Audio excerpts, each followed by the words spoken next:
দর্শকবৃন্দ কেমন আছেন আপনারা? আশা করি ভালো আছেন। তো আজকে একটা বিষয় নিয়ে আমরা আলাপ করব, সেটা হচ্ছে কন্ডিশনিং ইন টেক্সটাইল টেস্টিং। তো যারা রিলেভেন্ট অর্থাৎ যারা ল্যাবরেটরিতে আছেন, টেস্টিং ল্যাবে আছেন এবং টেক্সটাইল স্টাডি করেছেন, লেখাপড়া করেছেন, তাদের জন্য এই ওয়ার্ডটা ফ্যামিলিয়ার, বাট যারা এই লাইনে না, তাদের জন্য ওয়ার্ডটা একটু আনফ্যামিলিয়ার হতে পারে।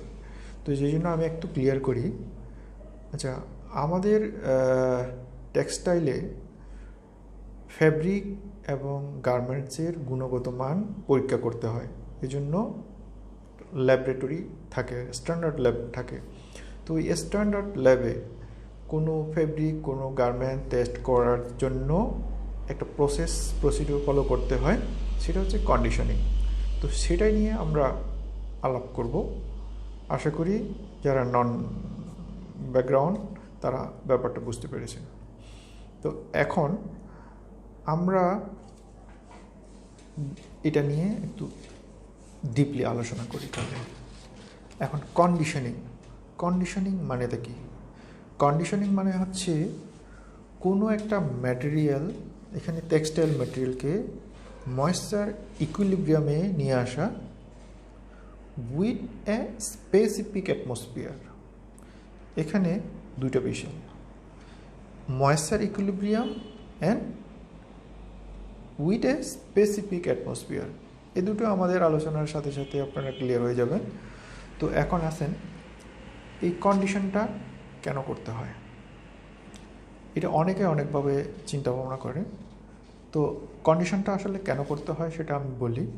আমাদের এই যে এগুলো র ম্যাটেরিয়াল, অর্থাৎ এই গার্মেন্টস এবং ফেব্রিক যেগুলো আমরা ড্রেস হিসেবে এখন পরতেছি, এগুলোর মেইন র হচ্ছে ফাইবার।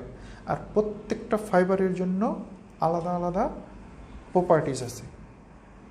এক একটা ফাইবারের জন্য এক একটা ফাইবার এক এক প্রপার্টিস, তো ফিজিক্যাল প্রপার্টিস, কেমিক্যাল প্রপার্টিস আছে। তো এখানে ফিজিক্যাল প্রপার্টিসের কথা আমরা একটু আলোচনা করি। ফিজিক্যাল প্রপার্টিসে কি কি থাকে? ফিজিক্যাল প্রপার্টিসে থাকে হচ্ছে আপনার এটা দেখতে কীরকম, তার লেংথ কি, কতটুকু, উইথ কি পরিমাণ, তারপর হচ্ছে এটার ময়েশ্চার কন্টেন্ট কীরকম, এটার স্ট্রেংথ কীরকম, রেজিলেন্স কীরকম, এভাবে অনেক প্রপার্টিস থাকে। তো এখান থেকে একটা প্রপার্টিস ফাইবারের এবং ফেব্রিকের গুণগত মানের অনেক ভ্যারি করে, গুণগত মান টেস্টিংয়ের জন্য অনেক ভ্যারি করে। সেটা হচ্ছে ময়েশ্চার কন্টেন্ট। যেমন ধরেন একটা ফেব্রিক যদি এখানে অতিরিক্ত ময়েশ্চার থাকে, তাহলে কি হবে? এটার ওয়েট বেড়ে যাবে। ওয়েট বেড়ে গেলে কি হবে? এটার জিএসএম বাড়বে। তো জিএসএমটা কি? গ্রাম পার স্কোয়ার মিটার। আর হচ্ছে যদি কম থাকে, মানে ময়েশ্চার কন্টেন্ট যদি কম থাকে, তাহলে কি হবে? এটার ওয়েট হালকা হবে এবং এটা অ্যাকচুয়াল যে জিএসএম সেটা আসবে না। এবং কোনো ফেব্রিকে, কোনো ফাইবারের আপনারা জানেন যে স্ট্রেং ভেরি করে। ড্রাই স্ট্রিং একরকম আর ওয়েট স্ট্রিং একরকম। অর্থাৎ ড্রাই স্ট্রিংয়ের যত আছে তার থেকে 50% বেশি স্ট্রেং বেড়ে যায় কোনো ফাইবারে ওয়েট স্টেটে। এই জন্য এটা ফিজিক্যাল প্রপার্টিসে অনেক ভ্যারি করে, যার কারণে ফিজিক্যাল ল্যাবরেটরিতে এই কন্ডিশনিংটা অবশ্যই মেনটেন করতে হয়। এটা টেস্টিংয়ের আগে এবং ডিউরিং দ্য টেস্টিং মেনটেন করতে হয়। সেই কারণে হচ্ছে এটা কন্ডিশনিং করা লাগে। যেমন কন্ডিশনিং করা লাগে, এখন কন্ডিশনিং করার মূল অবজেক্টিভটা কি? কন্ডিশনিং করার মূল অবজেক্টিভটা হচ্ছে এই, যদি একটা নির্দিষ্ট অ্যাটমসফিয়ারে, যেখানে একটা স্ট্যান্ডার্ড টেম্পারেচার, হিউমিডিটি মেনটেন করা হয়, ওই রকম একটা এনভায়রনমেন্টে যদি কোনো ম্যাটেরিয়ালকে আপনি রাখেন, সেই ম্যাটেরিয়াল, এখানে আমরা টেক্সটাইলের কথা বলতেছি, ওই ম্যাটেরিয়ালটা এক সময় এমন একটা কন্ডিশনে চলে আসবে যার সে ওই সময় সে ময়েশ্চার টেকও করবে না আবার রিলিজও করবে না। তো সেই পজিশনে নিয়ে যাওয়ার জন্য হচ্ছে মেইনলি এই কন্ডিশনিং প্রসেসটা। ঠিক আছে, আশা করি ক্লিয়ার। তো এখন এই যে কন্ডিশনিং প্রসেসটা যদি হয় তাহলে সেটা আমরা কিভাবে কন্ডিশনটা করব, সেটা নিশ্চয়ই একটা স্ট্যান্ডার্ড আছে। কারণ আমি একরকমের যদি করি, আপনি একরকম করেন, এক ল্যাব একরকম করবে, আরেক ল্যাব একরকম করবে, তাহলে তো এটা স্ট্যান্ডার্ড হইল না, কন্ডিশন হইল না। তাহলে কন্ডিশনিংয়ের জন্য ইন্টারন্যাশনাল স্ট্যান্ডার্ড আছে। এখানে আমরা যেটা ফলো করি আইএসও। আপনারা জানেন যে ISO International Organization for Standardization, তারা স্ট্যান্ডার্ড বানায়। তো তাদের স্ট্যান্ডার্ড নাম্বার হচ্ছে ISO 139, যেটা 2011-এ লাস্ট আপডেট হয়েছে। এবং এটা হচ্ছে ইন্টারন্যাশনাল ইউরোপিয়ান জেনারেলি। আর আমেরিকানদের কিন্তু আলাদা মেথড আছে, সেটা হচ্ছে ASTM 1776। ASTMটা কি? American society for testing and materials. তারাও আইএসওর মতোই সেম অর্গানাইজেশন, তারা মূলত স্ট্যান্ডার্ড নিয়ে কাজ করে। তো তাদের যে স্ট্যান্ডার্ড মেথড সেটা হচ্ছে লেটেস্ট আপডেট হচ্ছে 2020। তো তাদেরটা 2020, আর অপরদিকে আইএসও 2011-এ লাস্ট আপডেট করেছে। এই হচ্ছে ইন্টারন্যাশনাল স্ট্যান্ডার্ড। আর এখন কয় ধরনের কন্ডিশনিং হচ্ছে দুই ধরনের হয়। একটা হচ্ছে ফ্রি কন্ডিশনিং আর একটা হচ্ছে কন্ডিশনিং। তো প্রি কন্ডিশনটা কি? প্রি কন্ডিশন মানে কি? প্রি মানে আগে, কন্ডিশনের আগে। তো কন্ডিশনের আগে যে স্টেট করতে হয় সেটা হচ্ছে প্রি কন্ডিশন। তো প্রি কন্ডিশনটা কেন করতে হয়, কখন করতে হয়? ইন জেনারেল প্রিকন্ডিশনটা করতে হচ্ছে সবগুলোর জন্য করতে হয় না। প্রিকন্ডিশনটা সব ফেব্রিকের জন্য দরকার হয় না। যে সমস্ত ফেব্রিকে বা ইয়ানে বা ফাইবারে আপনার সেন্সিটিভিটি বেশি, হিট এবং ময়েশ্চারের কারণে সেন্সিটিভিটি বেশি থাকে, সেগুলোর জন্য প্রিকন্ডিশন দরকার হয়। আর প্রিকন্ডিশন দরকার হবে হচ্ছে যে সমস্ত ফেব্রিকগুলো টেস্টের জন্য আনা হয়েছে, যে এমন জায়গা থেকে নিয়ে আসছেন যেখানে হিউমিডিটি হাই এবং টেম্পারেচার হাই, অথবা লো হিউমিডিটি লো টেম্পারেচার হইতে পারে। তো সেরকম কোনো পজিশন থেকে যদি নিয়ে আসেন দেন হচ্ছে প্রিকন্ডিশনিং করতে হয়। এবং কোনো মেথডে, টেস্টিংয়ের মেথডে স্পেসিফিক্যালি বলা থাকে যে এটা প্রিকন্ডিশন করতে হবে, প্রিকন্ডিশন এত ঘন্টা। তাহলে সেক্ষেত্রে নো ডাউট অবশ্যই প্রিকন্ডিশন করতে হবে। এখন আসেন প্রিকন্ডিশনের টেম্পারেচারটা কত থাকবে। তাহলে যেটা এখানে যেহেতু স্ট্যান্ডার্ড অ্যাটমসফিয়ার মেনটেন করতে হয়, তাহলে প্রিকন্ডিশনিংয়ের টেম্পারেচার কত এবং রিলেটিভ হিউমিডিটি কত। এখন প্রথমে আসি আইএসওতে হচ্ছে আইএসওর মেথড নাম্বার 139। ওই স্ট্যান্ডার্ড অনুযায়ী প্রিকন্ডিশন টেম্পারেচার হচ্ছে বিলো 50, আর হচ্ছে রিলেটিভ হিউমিডিটি হচ্ছে 10 to 25%। রিলেটিভ হিউমিডিটি 10 to 25%-এর ভিতরে থাকতে হবে ওই রুমের হিউমিডিটি, আর টেম্পারেচার থাকতে হবে অবশ্যই 50-র কম। এটা হচ্ছে আইএসওর জন্য। এখন যদি আমেরিকানের জন্য হয় তাহলে কত হবে? আমেরিকানের জন্য হবে হচ্ছে টেম্পারেচার, তাদের টেম্পারেচার হচ্ছে 45 ± 5 ডিগ্রি সেন্টিগ্রেড, আর রিলেটিভ হিউমিডিটি হচ্ছে 15 ± 5%। তো আমেরিকানে যদি করেন তাহলে আমেরিকান ফলো করতে হবে, আইএসও করলে আইএসও ফলো করতে হবে।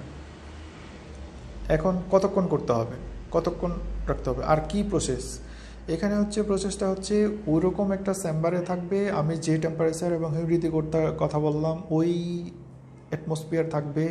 ওইখানে সেলফ থাকবে, সেলফটা হচ্ছে পারফোরেটেড, অর্থাৎ ছিদ্র ছিদ্র এরকম স্টেনলেস স্টিলের সেলফ থাকবে।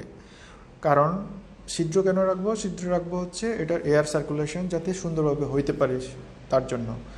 তখন ফেব্রিক অথবা গার্মেন্টস যেটাই দেন সিঙ্গেল লেয়ারে হবে, ওইখানে ফ্ল্যাট করে লে করে দিতে হবে, ফ্ল্যাট করে তারপরে হচ্ছে নির্দিষ্ট একটা সময় পর্যন্ত ওখানে রেখে দিতে হবে। ইন জেনারেল এসটিএমে বলা আছে সাধারণত 4 ঘন্টা করলেই এটা এনাফ। আর আইএসওর ক্ষেত্রে বিভিন্ন মেথডে বিভিন্নভাবে বলা আছে, তো সেই মেথডগুলি অনুসারে আপনার টাইমিং ডিসাইড করতে হবে।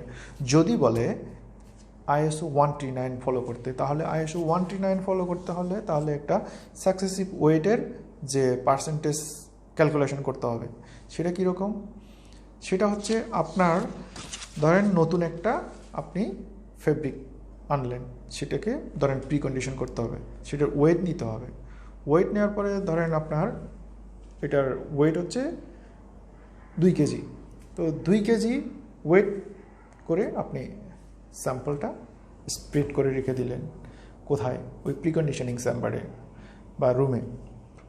তখন কি হবে? আফটার 2 আওয়ার্স তখন ওখান থেকে স্যাম্পলটা পিক করতে হবে। স্যাম্পলটা পিক করে সেটাকে ওয়েট করে দেখতে হবে।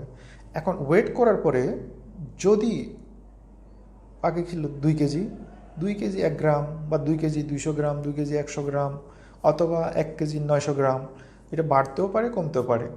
তো সেই ক্ষেত্রে সেটা পার্সেন্টেজ বের করতে হবে। এই পার্সেন্টেজের পরিমাণ যদি 0.25 এর উপরে যায় তাহলে দেন এটাকে আবার কন্ডিশন করতে হবে। তো আবার 2 ঘন্টার জন্য আবার প্রি কন্ডিশন করতে হবে। দেন যদি 0.2%-এর কম হয় দেন হচ্ছে এটা ওকে, এটার কন্ডিশনিং ওকে, আর প্রি কন্ডিশন করতে হবে না। এখন প্রি কন্ডিশন গেল, এখন আসেন কন্ডিশন। তো কন্ডিশনিংয়ের যে অ্যাটমসফিয়ার সেটা কত হবে? আইএসওতে কন্ডিশনিংয়ের অ্যাটমসফিয়ার হবে 20 ডিগ্রি সেন্টিগ্রেড +- 2 ডিগ্রি সেন্টিগ্রেড। আর রিলেটিভ হিউমিডিটি হচ্ছে 65 +- 4%। এটা হচ্ছে আইএসওর চেম্বারের এনভায়রনমেন্ট, অর্থাৎ আইএসও কন্ডিশনিং রুমের এনভায়রনমেন্ট। এখন আমেরিকান মার্কেটের জন্য এএসটিএম এর ক্ষেত্রে 21 +- 2 ডিগ্রি সেন্টিগ্রেড কি থাকবে টেম্পারেচার, আর রিলেটিভ হিউমিডিটি থাকবে 65 +- 5%। তো দুইটা মার্কেটের জন্য হালকা ডিফারেন্স আছে, তো সেটা আমাদেরকে অবশ্যই ফলো করতে হবে। এখন কন্ডিশনিংয়ের ইয়েটা কীরকম?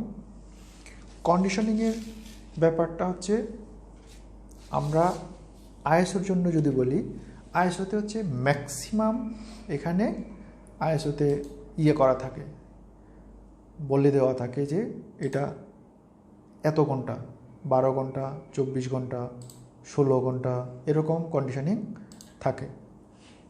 তো আমেরিকানের জন্য হচ্ছে স্পেসিফিক কিছু টাইম দেওয়া আছে, অ্যাজ পার স্ট্যান্ডার্ডে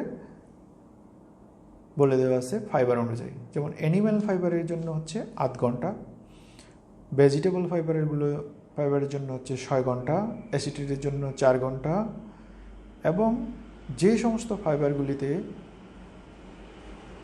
2%-এর নিচে ময়েশ্চার কন্টেন্ট থাকে এগুলোতে সাধারণত 2 ঘন্টা কন্ডিশনিং করলেই এনাফ। এখন আর আইএসওতে যদি বলে বা আমেরিকানেও যদি বলে যে অ্যাজ পার 139 অথবা অ্যাজ পার 1776-এ যদি জেনারেল টেক্সটাইলের কথা বলে তাহলে টাইমিং অনুযায়ী করতে হবে। আর যদি বলে যে হ্যাঁ সাধারণত ওই সাকসেসিভ ওয়েটটা আসলে ওভাবে ল্যাবরেটরিগুলো ওভাবে করারও দরকার নাই, কারণ সাকসেসিভ ওয়েটগুলো ইন জেনারেল যে রিসার্চ যারা করে তারা সাধারণত এটা ইউজ করে। তো সাকসেসিভ ওয়েটের ক্ষেত্রে আমি যেটা বললাম যে কিছুক্ষণ আগে যেটা প্রি কন্ডিশনিংয়ের সময় বললাম যে প্রথমে ওয়েট করতে হবে, তারপর সেটা পরে কন্ডিশনিংয়ের 2 ঘন্টা পরে সেটা ওয়েট করতে হবে, তারপর সেটা ডেভিয়েশন দেখতে হবে। ডেভিয়েশনে আইএসওতে যদি 0.25%-এর উপরে যায় তাহলে সেক্ষেত্রে এটাকে আবার কন্ডিশন করতে হবে। আর আমেরিকানের ক্ষেত্রে কত? তাহলে 0.2%-এর উপরে যদি যায় তাহলে সেটা আইএসওতে করতে হবে। আর চেম্বারটা কীরকম হবে আর মেজারমেন্টগুলো কীরকম হবে সেটা একদম একটু বলে দিই। যে আমরা যে মেশিনপত্র ফিজিক্যালি যে মেশিনপত্রগুলো মেশিন টেস্টিং মেশিনগুলো থাকে, তো সেখানে সাধারণত এই এনভায়রনমেন্ট থাকতে হয়, কারণ ম্যাক্সিমাম এই টেস্টিং মেথডেই বলা আছে যে কন্ডিশনিং রুমেই সেটা টেস্ট করতে হয়। তাহলে সেক্ষেত্রে কন্ডিশনিং এই মেথড ফলো করতে হবে, অ্যাটমসফিয়ার ফলো করতে হবে। আর হচ্ছে এখানে যে পারফোরেটেড সেলফ থাকবে সেটার এয়ার সার্কুলেশন যাতে চারদিক থেকে আসে সেটাকে খেয়াল রাখতে হবে। আর হচ্ছে রুম অনুযায়ী আপনাকে যেটা মেজারমেন্টের জন্য, যে টেম্পারেচার এবং হিউমিডিটি মেজারিংয়ের জন্য ইলেকট্রিক অথবা ডিজিটাল এই জাতীয় হাইগ্রোমিটার রাখতে হবে। এবং এগুলো হচ্ছে ইন জেনারেল 50 কিউব মিটারের জন্য একটা এরকম মেজারিং ডিভাইস থাকতে হবে রুমের জন্য।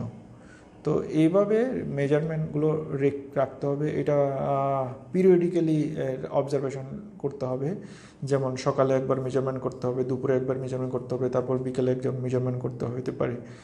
তারপর এইগুলোর আবার আনসার্টেনিটি করে এটার রাখতে হবে, ডকুমেন্ট রেখে দিতে হবে। আপনারা যদি ISO 17025 অ্যাক্রেডিটেশন নিতে চান অথবা বাইং হাউসের অ্যাক্রেডিটেশন নিতে চান, তাহলে কন্ডিশনিংটা মাস্ট। এবং কন্ডিশনিংয়ের টোটালি যে প্রসেসগুলো আছে এগুলো আপনাদেরকে অবশ্যই মেনটেন করতে হবে, আদারওয়াইজ আপনারা NC পাবেন। NC মানে হচ্ছে নন কনফর্মিটি। তো এটাকে অবশ্যই আমাদেরকে দেখতে হবে যাতে কোনো প্রবলেম না হয়। তো এই হচ্ছে মোটামুটি কন্ডিশনিংয়ের মেথড এবং প্রসিডিউর কীভাবে করে সেটা আমি বললাম।